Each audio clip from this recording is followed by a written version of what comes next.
1 টাকা হাতে ছিল ছেলেটার। 3 বছর পর কোটি টাকার মালিক। কিন্তু বিশ্বাস করো, সে হারিয়েছিল এমন কিছু যা কোনোদিন টাকায় কেনা যায় না।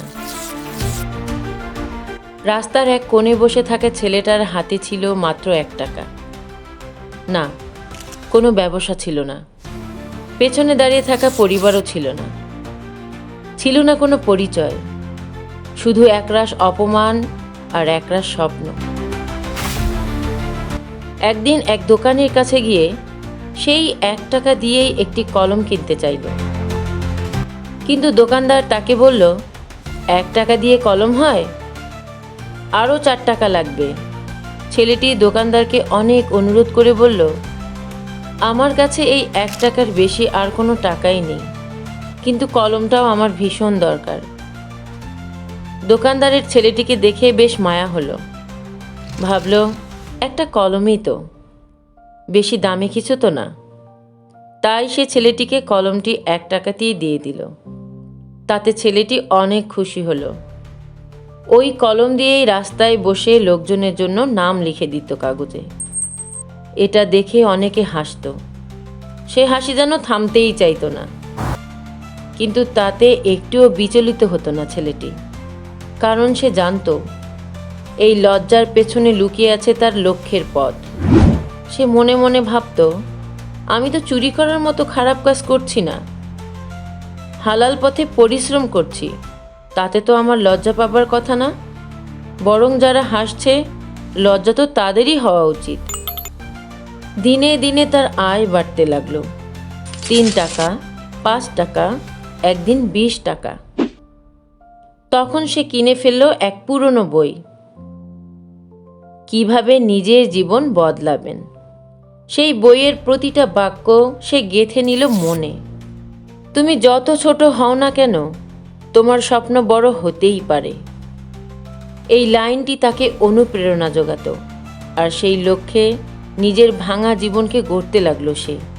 দিনে কাজ, রাতে বই পড়ে শেখা, ঘুম মাত্র 4 ঘন্টা, আর বাকিটা সময় শুধুই লক্ষ্যপানে ছোটা। কয়েক মাস পরে সে শুরু করলো ছোট একটা ব্যবসা, রাস্তায় টি-শার্ট বিক্রি। মানুষ ভাবত, এটা করে কি হবে, কিন্তু সে দৃঢ় প্রতিজ্ঞ, শুরুটা ছোট হলেও শেষটা বিশাল হবে। 6 মাস পর তার ইনকাম 30,000 টাকা। 1 বছর পর একটা দোকান, 2 বছর পর 3টা শোরুম, আর 3 বছর পেরোতেই কোটি টাকার কোম্পানির মালিক সে। মিডিয়াতে খবর হয়, লোকেরা চেনে তার নাম। যাকে এক সময় কেউ গুরুত্ব দিত না, আজ সবাই তাকিয়ে দেখে। কিন্তু এই ওঠার পেছনে সে হারিয়ে ফেলেছে অনেক কিছু।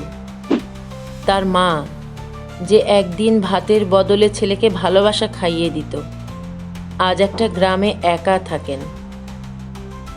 মোবাইল কিনে দিলেও সে ফোন করে না।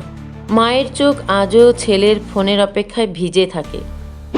বন্ধু রাকিব, যে প্রথম দোকানের সামনে দাঁড়িয়ে চিৎকার করে বলতো, আমার ভাইয়ের দোকানে আসেন, সে আজ তার মেসেজের জবাবও পায় না। আর মেয়েটা, যে কষ্টের দিনে পাশে থেকে বলতো, তুই পারবি, যে নিজের সঞ্চয়ের টাকা দিয়েছিল ছেলেটার ব্যবসার জন্য, সে আজ অন্য কারো স্ত্রী। কারণ ছেলেটা ব্যস্ত হয়ে পড়েছিল নাম, খ্যাতি, অর্থ নিয়ে। একদিন আয়নার সামনে দাঁড়িয়ে সে নিজেকে জিজ্ঞেস করছিল, তুই কে এখন? উত্তর এসেছিল না।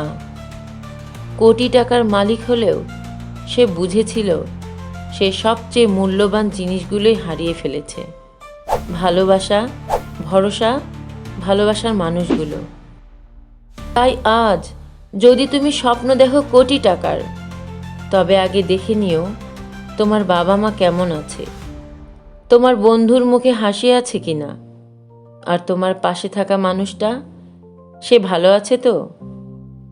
কারণ টাকা দিয়ে সব কেনা যায়, কিন্তু সময় চলে গেলে কিছুই ফেরে না। সে 1 টাকা থেকে কোটি টাকা পেয়েছিল, কিন্তু যাদের জন্য শুরু করেছিল শেষ পর্যন্ত তাদেরকেই হারিয়ে ফেলেছিল। ভিডিওটি যদি ভালো লেগে থাকে এবং কিছুটা হলেও অনুপ্রাণিত হয়ে থাকেন, তবে অবশ্যই ভিডিওটি অন্যদের কাছে শেয়ার করবেন, যাতে অন্যরাও আপনার মতো অনুপ্রাণিত হয়। আর হ্যাঁ, পরবর্তী ভিডিও কোন টপিকের উপর দেখতে চান তা অবশ্যই কমেন্ট বক্সে লিখে জানাবেন।